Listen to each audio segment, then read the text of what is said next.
Со затоплувањето на времето, луѓето повторно почнаа масовно да ги користат електричните тротинети по улиците, а со тоа се зачестија и незгодите и повредените лица. Последните случаи биле пред неколку дена.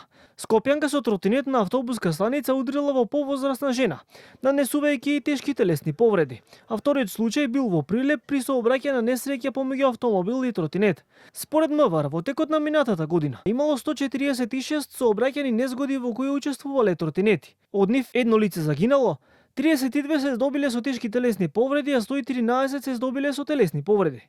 Возењето на тротинети низ земјава е мошне популарно.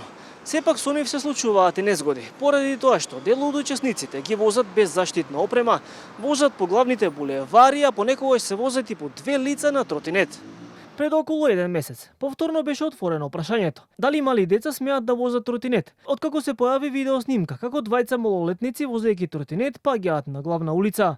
Согласно одредбите од Законот за безбедност на сообраќајот, кои се однесуваат на условите за учество во сообраќајот на електричните тротинети. Возачот на електричен тротинет е должен да го управува возилото по велосипедска патека или велосипедска лента, а доколку истите не се изградени по пешачка патека.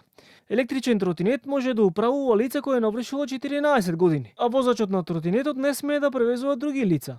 Возачот на електричниот тротинет исто така треба да носи заштитен шлем на главата за време на управувањето.